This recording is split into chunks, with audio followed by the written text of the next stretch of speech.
Welcome to A Date with Darkness podcast, where I will be discussing the impact of hurtful and abusive relationships and how to overcome them so that you can move through your pain and get to the kind of healthy relationships you want, need, and deserve. I'm Dr. Natalie Jones. I'm a licensed psychotherapist based in California.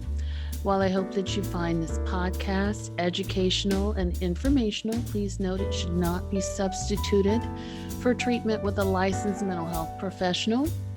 Also, due to the nature of the podcast, some of the information presented on the show can be sensitive to some of my listeners, so please note that listener discretion is advised. Hello and welcome to the show, Dr. Lassiter.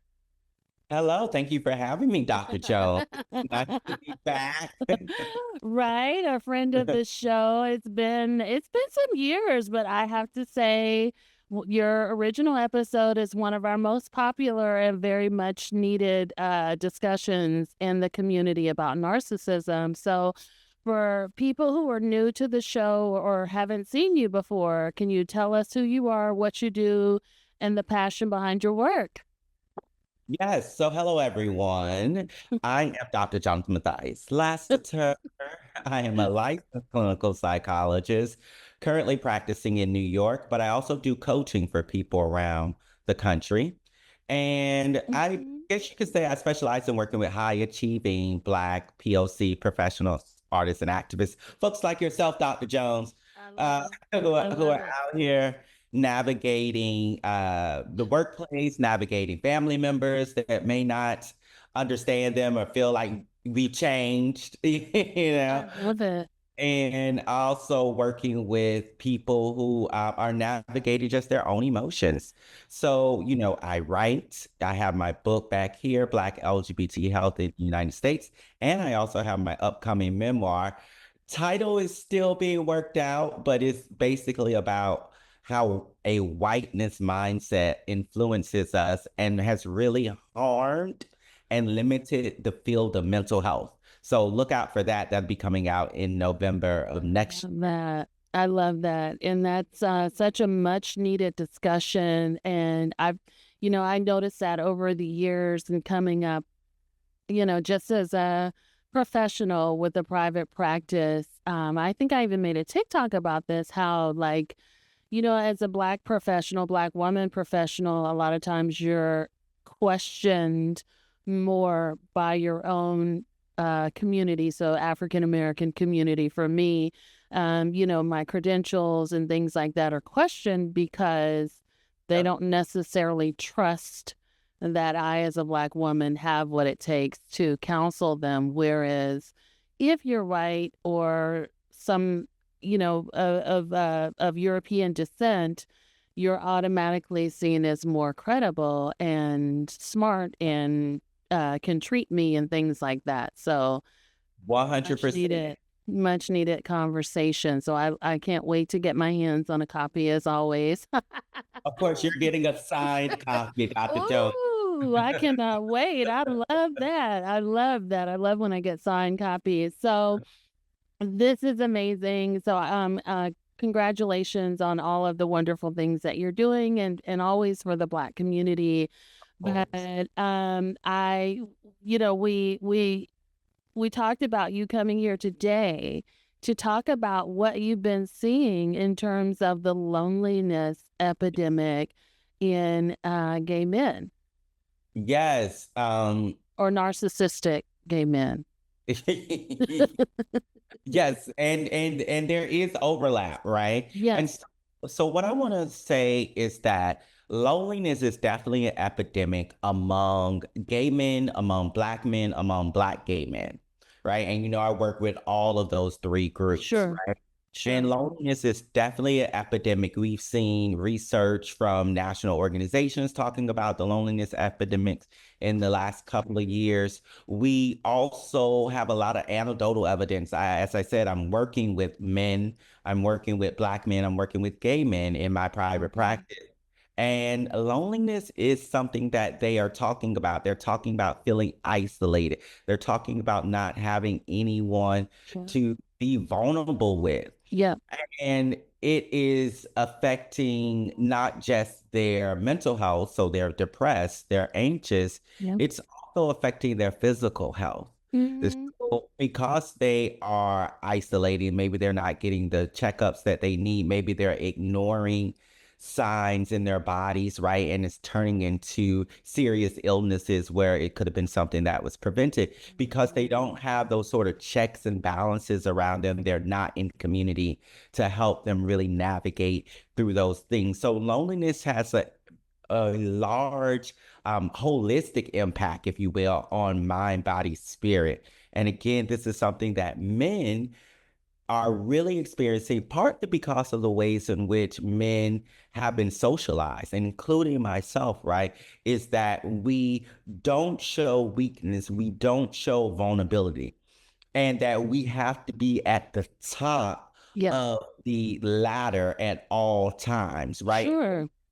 That we are, when we are at the top or we think we're at the top, people should bow down to us. Mm. People should appreciate us. People Mhm. should show us gratitude. And that's where we get into the narcissism, right? So Bingo. so we definitely have, and again, I know I'm probably saying things that are familiar to your audience, Yes. but we definitely have the pathological narcissism, right? And as well as the narcissistic vulnerability. And when we're talking about pathological narcissism, this is where we see the reactive anger, the Mhm. need for admiration, the Yep. shame. And so imagine a person like that. Imagine a gay man, a Black gay man who has this reactive anger. They feel slighted by everything. Mhm. They need to be the most fierce, if you will, in the Yeah. space.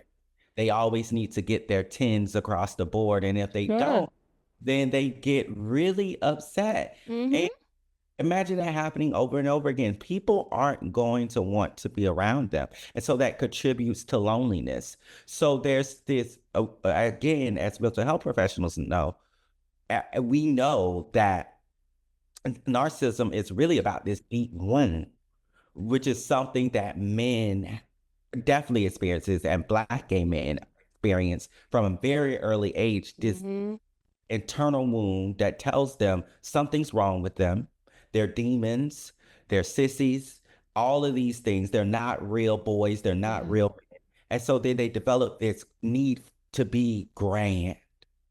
Mm. And so when that need is not fulfilled, they can sometimes get into this reactive anger. They can sometimes require people to admire them. And again, of course, most people don't want to be around somebody like that. Absolutely. That's how that leads to the loneliness. Absolutely. And I don't even think we even have to imagine it. I think we see it play out, thankfully, due to social media, we see it play out real time. And I think also, too, you know, reality television is also very, a lot of people feel like, those stars on reality television, it's very scripted. But I'm here to tell you, I've seen quite a few of them in the psychiatric hospital over Mhm. the years, and these are people that are seriously personality disordered and have some real mental health challenges. Just well, let's just back it up for a little bit. For people that are listening to you, because I think loneliness is an epidemic across the board with Yeah. everybody in general, and I think it's grown exponentially since COVID, Mhm. where we were isolating because we had to, but also, for people that are listening, can you tell us the difference between loneliness and being alone? Well, I always think about them as the difference between an external and internal state. Mm. So, and again, you have expertise in this. So, uh, but the way that I think about it is that being alone, hey, listen, I like being alone. I love being in Yeah, my house, dancing I in my love kitchen, it. listening to my ratchet Cardi B music. I'm reliving my college days. I was just listening to Britney Spears the other day, right? Yeah. So there's a difference in being alone, which is more of a physical state, and there can be a lot of joy in being And alone. spending It- time with yourself. exactly. Yeah. Then there is loneliness, which is an internal state. Yeah. And we could be lonely in the midst of a lot of people. I Yeah. remember when I first moved to New York City, I felt very alone, even going out to Yeah. clubs. Yeah. I would go to the gay clubs trying to be cute. And I would feel so alone because there was just an energy in there Sure. that they vibe with the energy that I had. Okay. Yeah. Right. Right. So I always think about the difference between an external and an internal state. Being alone is an external thing. Yep. Loneliness is an internal thing. Well, let me ask you this and see what your thoughts are about this. Can it vacillate between one to the other? Do you think that someone who enjoys spending time alone can sabotage themselves so much that they look up one day and they're lonely? Definitely think that can happen. I definitely think that can happen. I think that if we are always alone, right, and if by sabotage you mean that we're cutting off our relationships, then definitely Yeah. we can look up one day and find ourselves feeling lonely Yeah. because now maybe I like being alone, but every now and then I want to peek my head out. Sure. But because I've cut off all my relationships, when I do peek my head out, there is no community to connect with. Yeah. And so Yeah. I feel this loneliness. I love that. And I think that that's accurate. I think that's very accurate. But I think part of what we're seeing, and you and I saw this way before it became a thing on social media, because we both worked at, the rehabilitation hospital. And so, I like to call that, when we went in there, it's just a culture shock, but it was like a land of forgotten where you would see people that were going through rehab, they were skilled nursing or on hospice. And a lot of times, who do you see without family members present, without anybody who's showing up, and they spend day after day after day just sort of wasting away in those hospital beds by themselves. Yeah. So definitely we see that all the time. And by the way, shout out to Dr. Freed. Shout out to Dr. Freed, because I do think he still keeps up with me and Yes. sort of watches here and there. So he says, so shout out to him. Best Yeah. supervisor ever. Yeah. Right. At the rehabilitation hospital. So yes, Dr. Freed gave us our start. Thank you. Mhm. Um, However, what you're talking about is ringing a bell for me Yeah. personally. Because I would say my father was one of those people. He never went Really. to rehab, but he's passed away now. But Yeah. the last couple of years, I think he was very alone Mhm. and lonely, Yeah. right? Because he was this Black man Yeah. who had been told that he can't show vulnerability, he can't show weakness, Yeah. he should be the head of his household, he should run his household with the iron fist, and Yeah. that we should all be grateful for the way that he provided, Yeah. right? And so even though he did provide financially, he did not provide emotionally, and he was Yeah. actually very abusive in a lot of ways, Yeah. emotionally Yeah. speaking. So when we grew up, it took some time before any of us wanted to have anything to do with him. And so in his old age, he became ill. Yeah. And I will be honest, I think out of the three of us, I was really the only one You were. And I showed remember up for him. that. I Right. remember You that. remember our Mm. personal conversations. I was the only one that showed up for him. However, I lived in the Northeast. He lived in Georgia. Yeah. Right?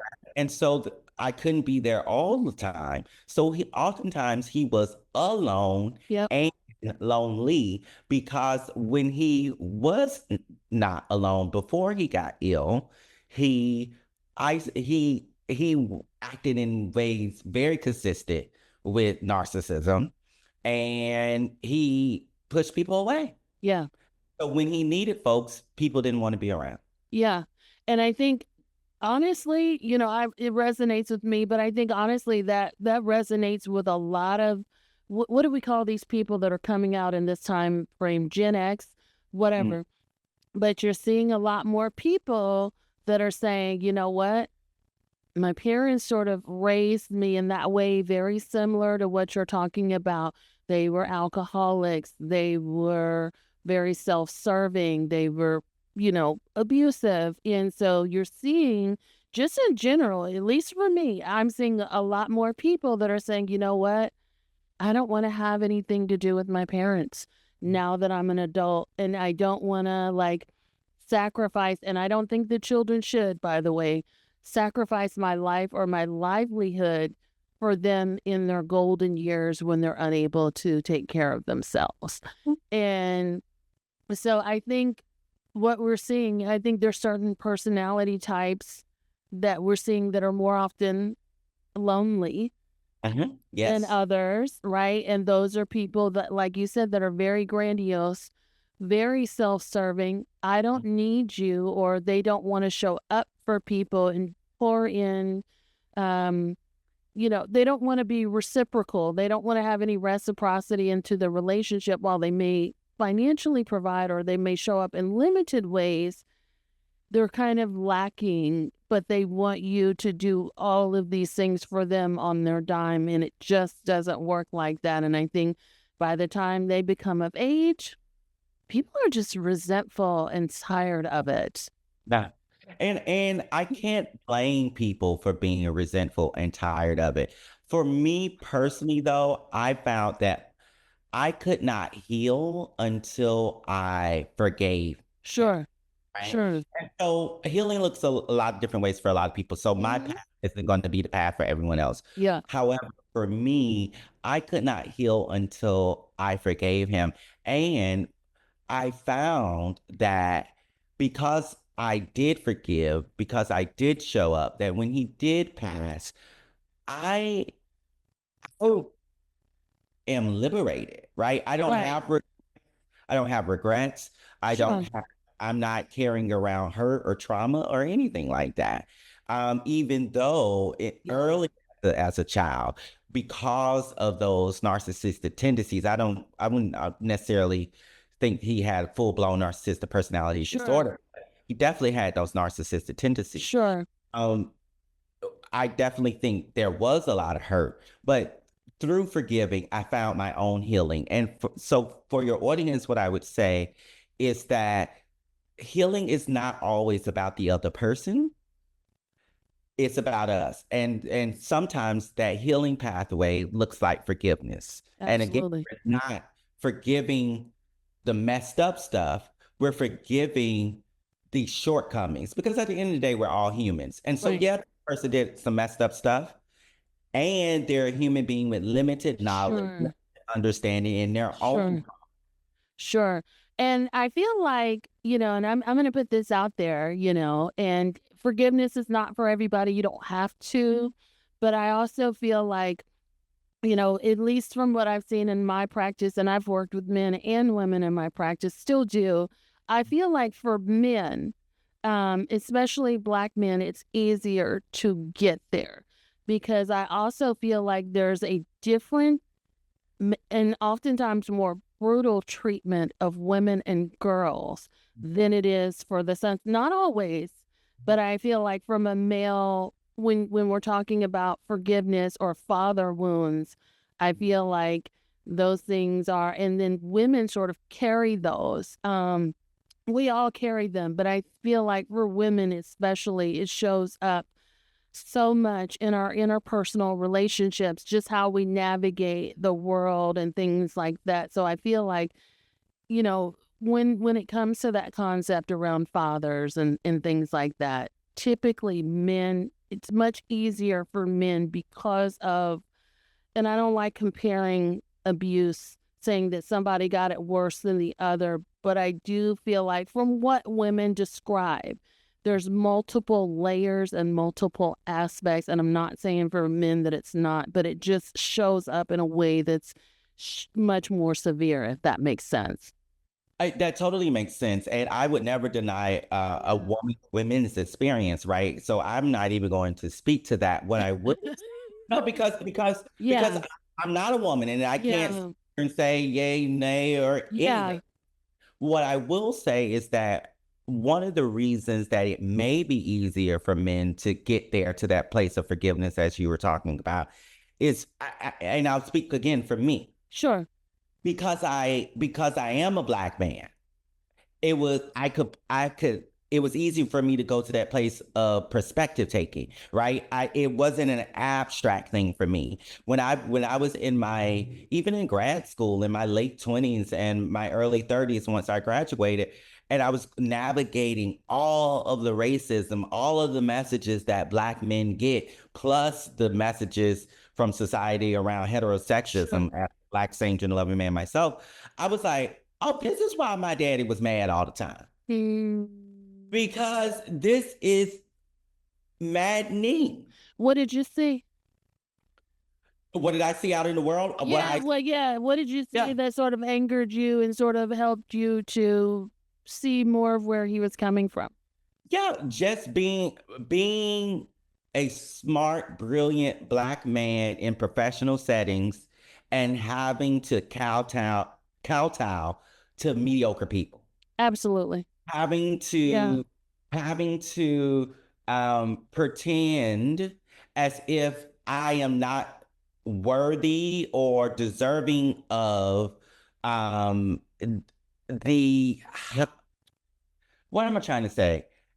Having to pretend as if I don't know what I'm talking about to spare Mm. the feelings of Hmm. a white person who is less trained, less qualified than me. Sure.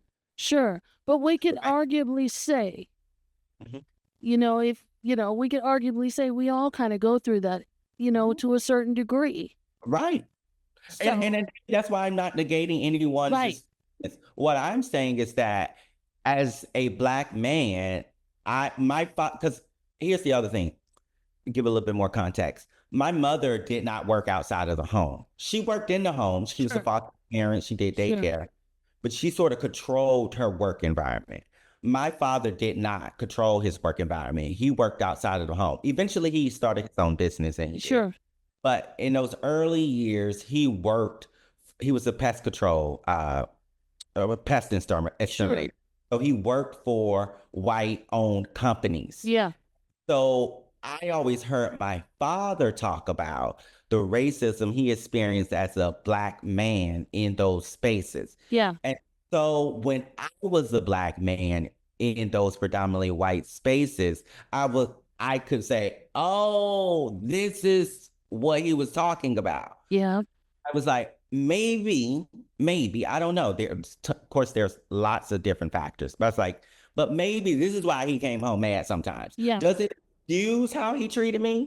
Does Yeah. it excuse? No, definitely not. He was Yeah. up. He could have found a way to do that work Absolutely. and protect his family and love me in a more healthier way. Show up as the best version with However, you guys. Mhm. exactly. However, I understand now. And Mm. I also understand that he did not have the tools that I have.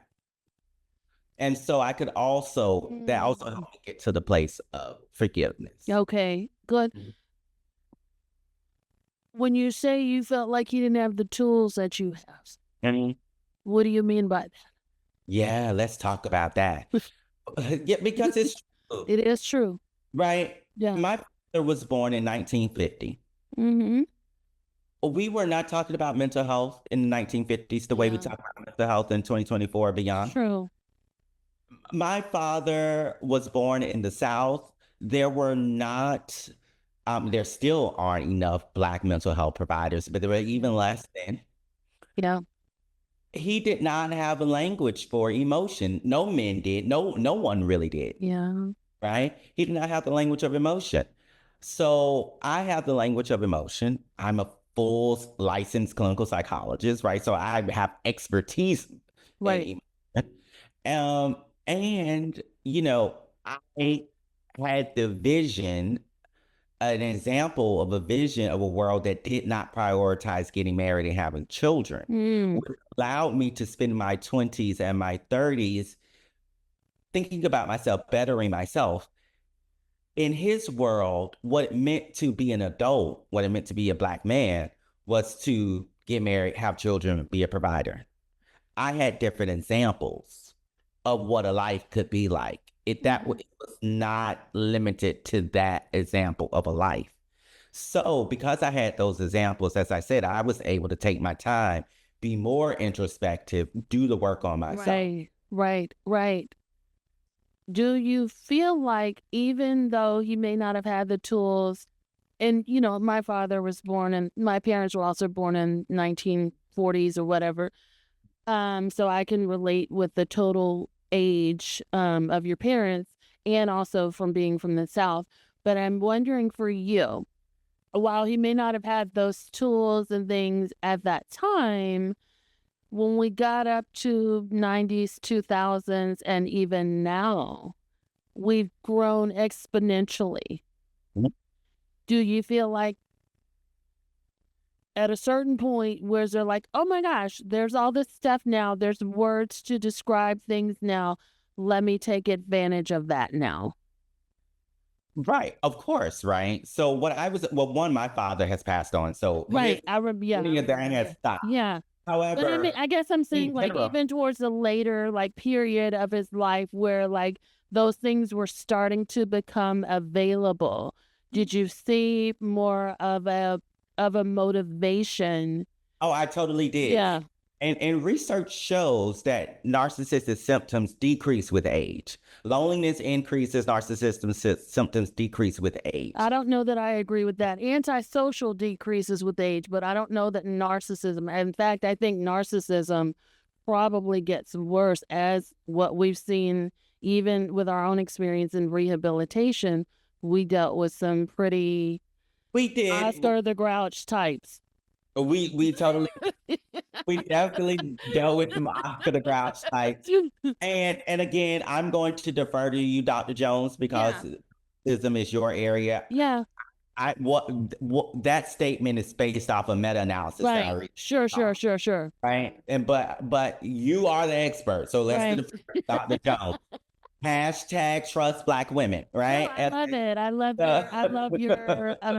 love what you're bringing. So I'm not trying yeah. to be difficult, but No, you're not. I love what you're bringing. So it's always good to have a different perspective. So I don't ever want to be like dismissive of you or what And you're I don't take it saying. that way. Yeah. Yeah. Good. I don't take it that way. To answer your question though, did I see a difference in my own father? Yeah. Yes, I did. As he aged, his narcissistic traits did Mm, decrease. Did they go away completely? No, but they did decrease.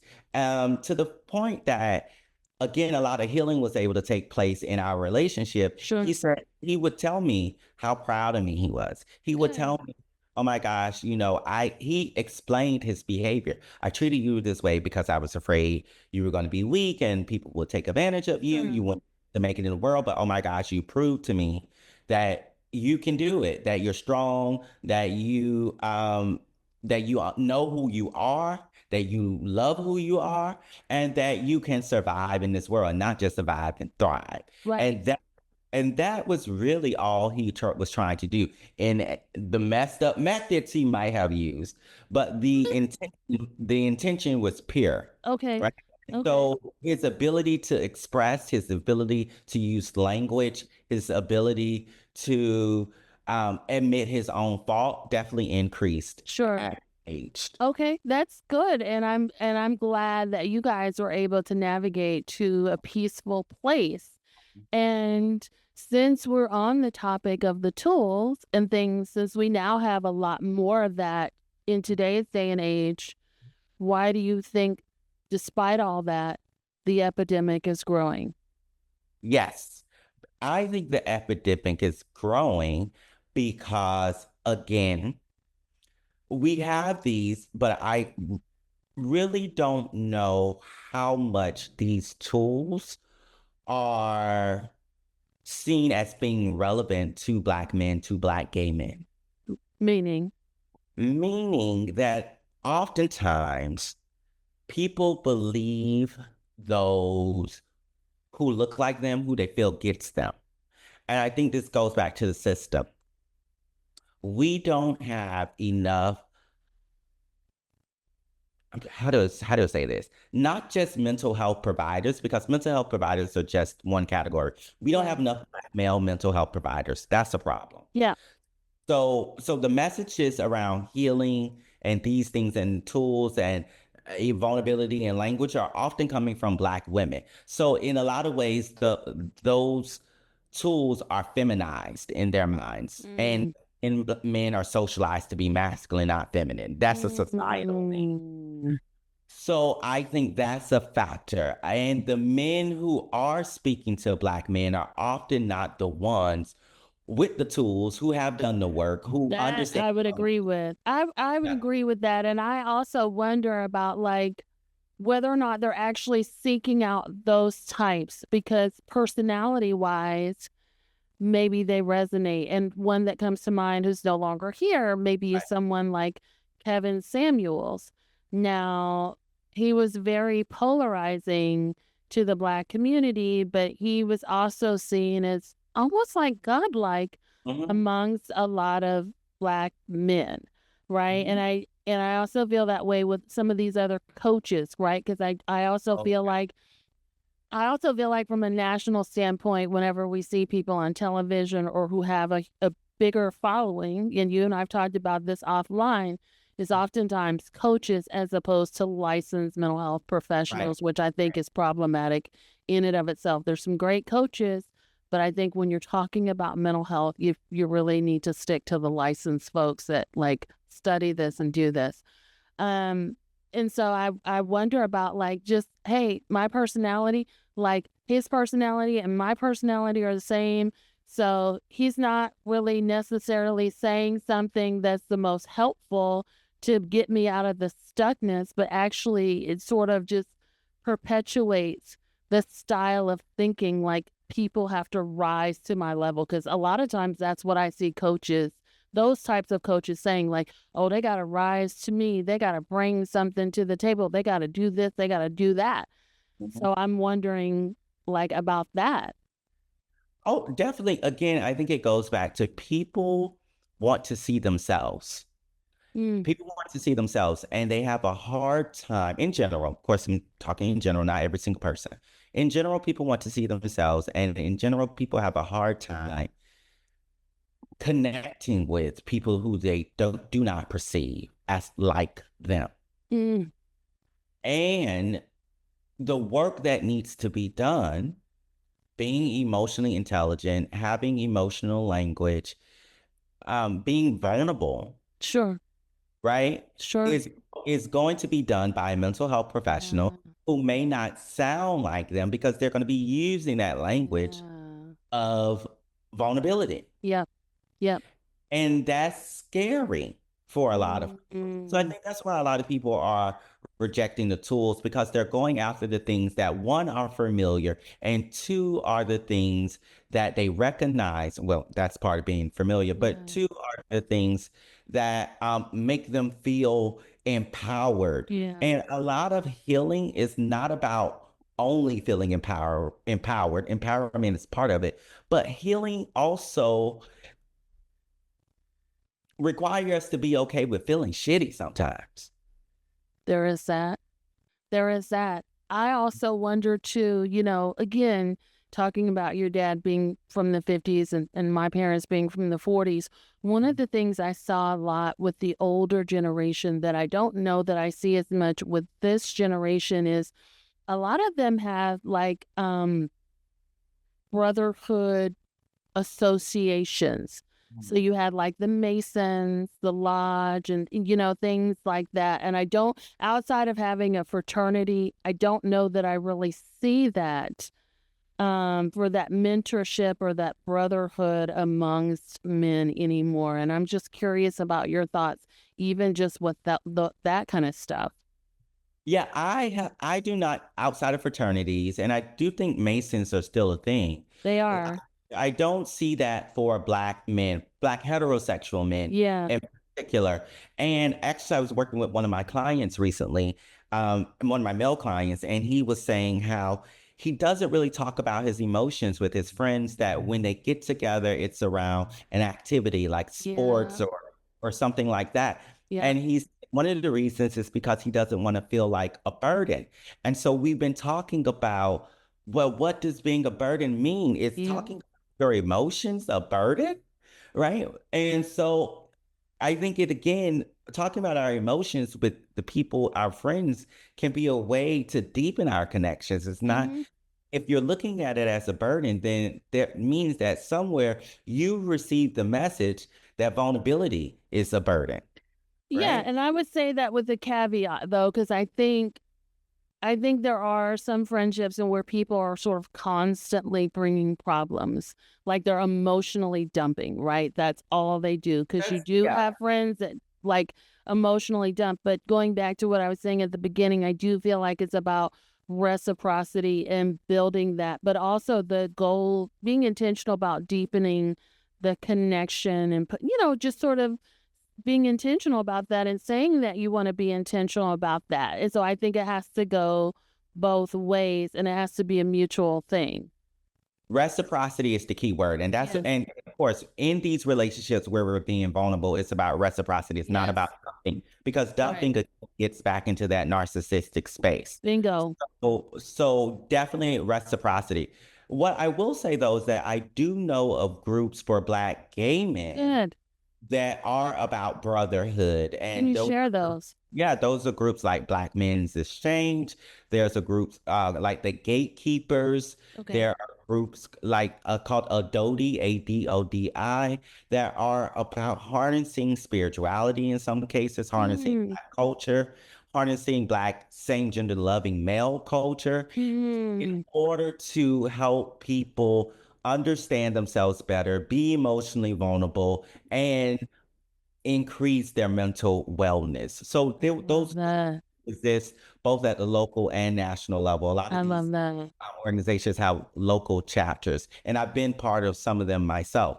So I do know of those groups for Black gay men, Black same gender loving men, but for Black heterosexual men outside of masonry and fraternities, I'm not aware. Yeah, yeah, and that's unfortunate. And of course, there's always now online support groups if you've grown up with a parent that was abusive. So, there are online support groups for children of abusive parents, children of parents with addictions and things like that. So you can always get support in that area as well, if you want to show up. But I think part of it too, that's one aspect of it, but I'm also wondering like what's what's the other thing that you feel like these men can do to combat the loneliness? Loneliness, in order to combat the loneliness, we have to take risk. And that's a big ask. Yes. A lot of people are so afraid to take risk. And Yep. again, for men, for Black men, for Black gay men, taking risk is often perceived as putting your vulnerability out front. That Yes. is the one thing we're told not to do. Yep. But in order to combat loneliness, we have to take a risk to be vulnerable and to believe that when we are vulnerable, others will honor, others will cherish, others will support our vulnerability. Sure. Again, being vulnerable, not as manipulation, but as connection.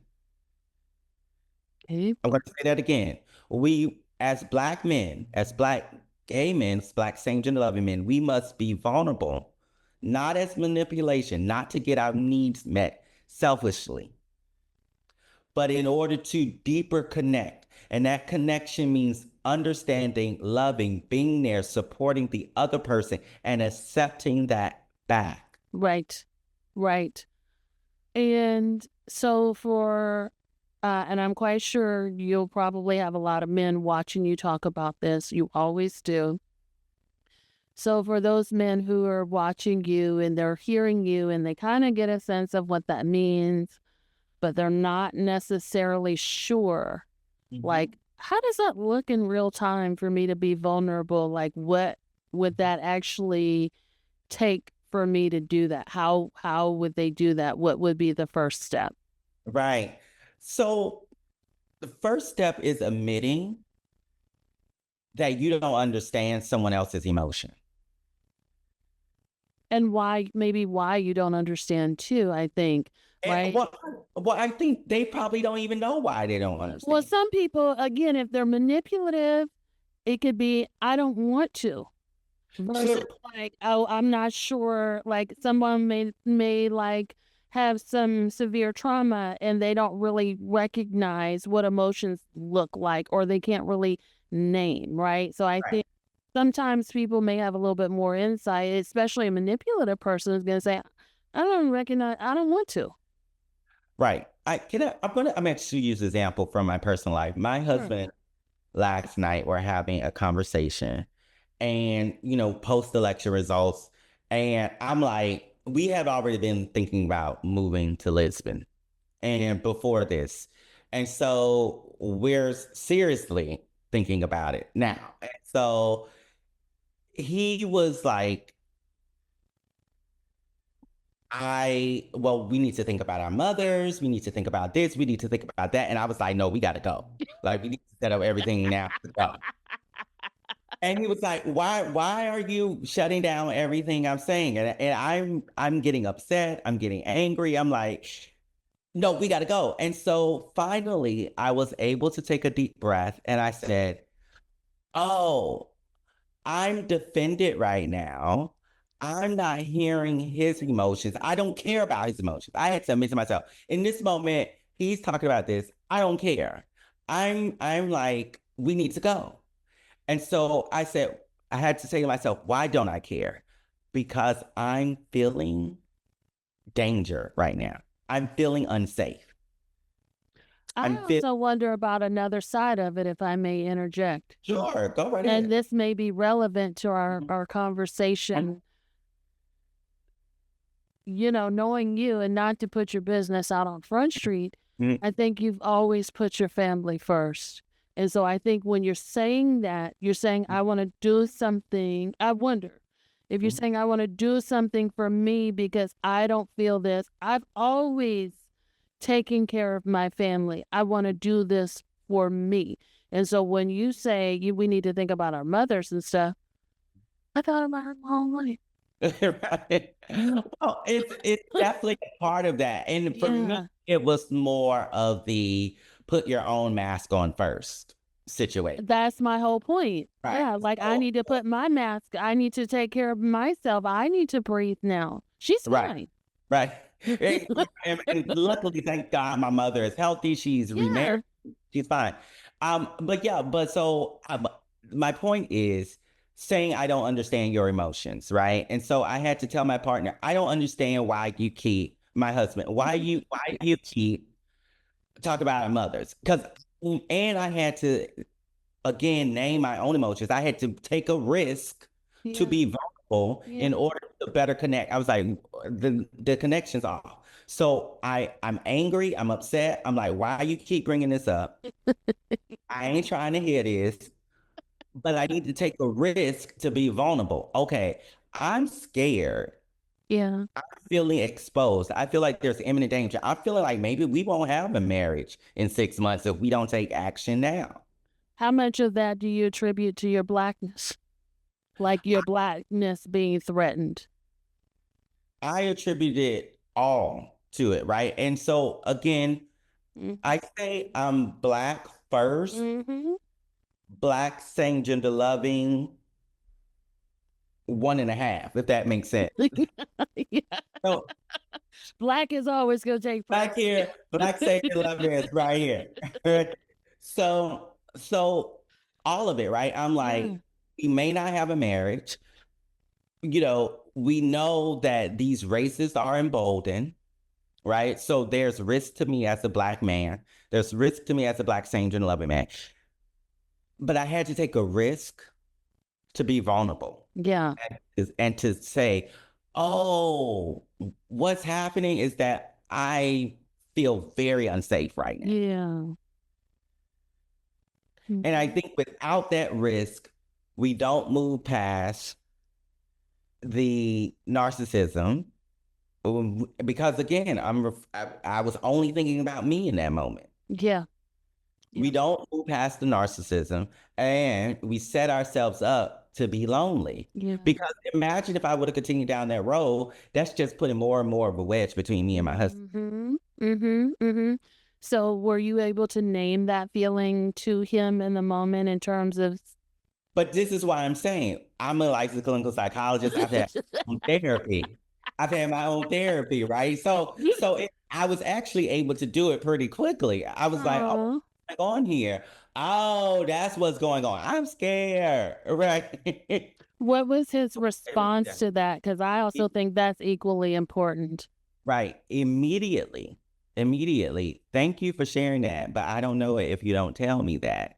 Mm, yeah, That was the immediate response. yeah, Now I get it. And actually, we're on the same page. yeah. Okay, good, good, Mhm. good. So I think, yeah, I do think you're right in that you have to take a risk in order to connect with someone. But I think also the intention has to be there to The want to intention has deepen to the, be there. yeah. Mm-hmm. And what I will say is that we have to take calculated risk. And again, calculated not in the sense of manipulation, but calculated in the sense of risking with people that we trust to understand us, to be a Yeah. soft landing Yep. place. Yep. And Yeah. understand, even with that, the people are human, right? And so people that are human are going to react different ways. Sometimes we may be in a place to hear it. Sometimes we just don't give a shit, or we've got our own stuff going on, or we're kind of battling our own demons or whatever. And it's not necessarily personal against you. So, but that would require you to come out of your own ego to be Yes. able to see that. And not take it as a personal thing, right? Mm-hmm. Again, narcissism. Mm-hmm. Are we are we perceiving other people's inability to be there in that moment as a Mm-hmm. rejection of us, or Yeah. are we understanding it as a moment in time where this person is unable to get out of their own way, Yeah. Yep. right? And yeah. If we're taking it personally, then that's going to reinforce us going back to our narcissism, right? And then retreating more, or are we going to say, oh, okay, I took this risk, it didn't really pan out, but I know this isn't about me. Right. Right. This is about an inability in a moment from that person. So what that means is I'm going to accept it for what it is, and Yes. two, take another risk either with another person or with that same person, but at a different time. Or better yet, let me ask this person what I can do to be there for them. Because again, it's about that connection, not manipulation. I would agree with that. And I would also add another element to that. It could be a follow up at a later time to say, hey, I was trying to connect with you. When you guys are both in a better emotional headspace, Exactly. I was trying to connect with you and you kind of had this reaction. I'm a little confused about it, or I want to talk about it and flesh it out a little bit more. Yep. Yeah. So I definitely would agree with you. This is tough stuff. And Very. what can you say if there's a lonely man out there listening to you now, and I'm quite sure there's a lot of them, what would you say to encourage that man to maybe go the extra mile, maybe seeking out his own treatment? Right. So again, loneliness is internal. Mhm. So even if we start reaching out to other people, Mhm. we may still feel lonely. So we got to Yeah. ask ourselves, what is our loneliness about? Yep. What is it that makes me feel like no one else can get me, can understand me? No one else cares about me. 9 times out of 10, if we feel that way, the real thing is that we don't care about ourselves. We don't really get ourselves. We don't feel that we're worthy because we've been told that our value is in money. Our value is how we speak. Our value is in our sex, our genitals, right? Our value is in the people that admire us. Our value is in our titles. Our value is in the people that say, "Oh, Miss Thing," or "You're the most good-looking, most handsome, most intelligent man in the space." So that's an internal thing. So, how do we start to actually see ourselves, love ourselves beyond an external checkpoint. I would agree. And I would also say, how can we love others? Yes. But again, I think not but again. And again, I'm Yeah. practicing a both and. And again, it's hard to love others if we can't love ourselves. I would agree with that, but I also think there's a certain part of it that's like, especially when you're talking about personalities where there's manipulation and trickery, people are disposables. They're Yes. disposable, they mean nothing. They're here for my Mhm. whatever I need. Mhm. So I would also encourage to stop looking at people as subhuman or disposable Mhm. and be open to actually connecting and seeing that they also too have a value beyond your own selfish needs, if that makes sense. 100%. And I would encourage those men to ask themselves, are they thinking of other people as disposable because they think of themselves as disposable? Mhm. Mhm. Mhm. Yep. Yep. I would And agree. and again, I would say that part of my own journey and part of what I see with my male clients is that we've been told we are disposable if we don't meet a certain criteria. And so then we take that same perspective with others, and that gets us into the narcissistic place, and that Right. gets us into the loneliness place. Yep. What do you feel like is out of, maybe the top 3 criteria that men are disposed over? Not having money, not being a not having can I say dick on here? I've said it now. You mean like size or just good in bed? Good and bad. Okay. So not having money, not having sexual prowess, right? And I would say also just general career, not being masculine, not meeting masculine norms. So not having money, not having sexual prowess, and not meeting masculine norms are reasons that men are often disposed of. And I gotta tell you, when you name those 3, I wouldn't look at a man in that direction if he didn't have those things either. I gotta be honest with you. And I wouldn't encourage any of my clients to either, especially when we're all of a certain age of woman, because to me, what that is saying is not that that he's not worthy because he's lacking those things, but rather he's lacking ambition. And when someone lacks ambition to work on themselves and become better, they're going to punish you for that. That could be true. I'm going to challenge you here, Dr. Jones.